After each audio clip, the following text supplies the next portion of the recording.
Alien Covenant is the sequel to Prometheus and a prequel to Alien, but unfortunately it's more like the first than the latter. Where is it?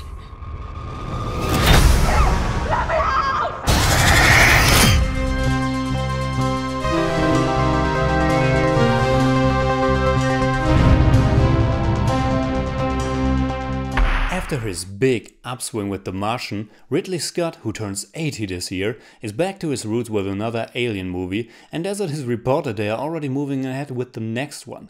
And like his other two entries, Scott follows a very similar story structure once again. This time it's the crew of a colony ship that gets lured to a distant planet where they are infested with some kind of alien DNA. I wasn't a big fan of Prometheus and I have pretty much the same issues with Covenant. But let's begin with what I liked about it. Alien Covenant is a beautiful looking movie for the most part, full of grand shots on the strange planet and also close and claustrophobic ones when we are on the ship. It also sounds great and Jed Kurzel's new score is very reminiscent of Jerry Goldsmith's original one for Alien.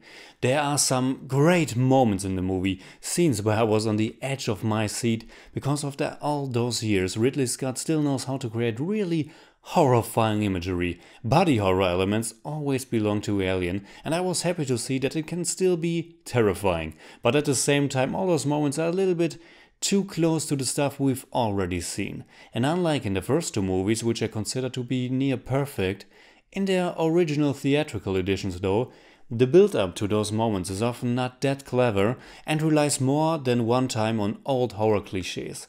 When a character is taking a smoking break or leaves the group to freshen up, you know exactly what is going to happen. What I liked was the slow build-up in space and the arrival on the planet. It felt more like a remake than something new, but it was well put together and the characters felt natural.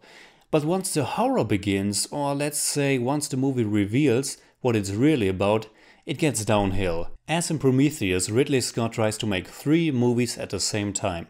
It's part survival horror like the first Alien, it's a little bit of Blade Runner with its tendency to ask big philosophical questions about creation, religion and artificial intelligence, and then it's so hard trying to expand on the alien mythology.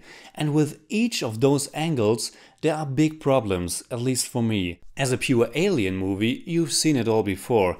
As a science fiction movie about weird androids, once again played by Michael Fassbender, it comes across as too forced and unfocused, and when it comes to world building and exploring the alien lore, it completely falls apart in my opinion. The alien was this totally unique life form, a perfect killing machine with a creepy, nightmarish life cycle. The first movie introduced the eggs, the facehugger and of course the xenomorph, and it was James Cameron who introduced us to the giant alien queen. All of that was cleverly connected to Ripley's character, especially her own mother-like role to Newt in the second one.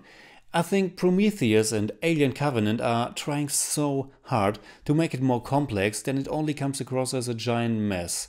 Engineers, strange black goo, little almost invisible particles that will enter your body, birth scenes through the back, through the mouth. The horror is all over the place. Aside from the xenomorph, there's the neomorph as well, and from the halfway point onwards, we get knee-deep into the theme of creation. Yes, this was always a part of the franchise and each movie added something, but we reach a point where almost anything seems possible and it feels kind of random. This may sound a little bit nitpicky, but I also didn't like the strange time spans it took. Ever before, it took quite some time for the organism to grow. In Covenant, tiny little particles are entering the body and a few minutes or let's say hours later, something quite big is bursting out and a little bit later it's already to its fully grown stature. Still later, the old school eggs and facehuggers are back. No spoiler, it's in the trailers.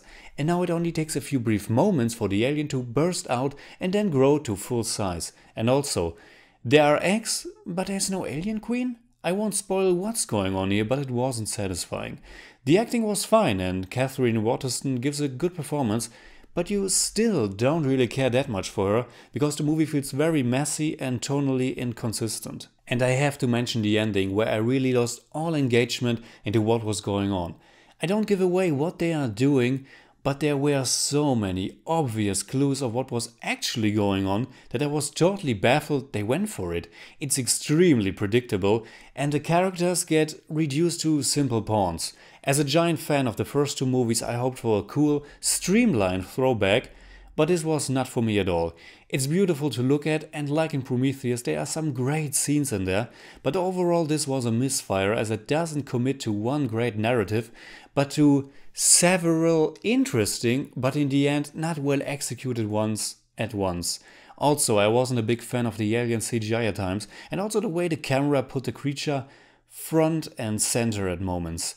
That real, organic, drool-dripping flavor was missing this time around. In German I'd say 3 Filme in einem und keiner richtig gut. I give Alien Covenant 5.5 out of 10. It's more like 5.7, but I don't do that. Holy!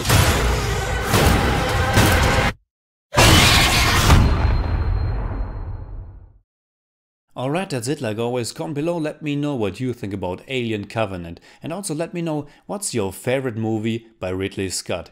He directed many classics: Blade Runner, Alien, Thelma and Louise, but for me, my favorite one is still Gladiator.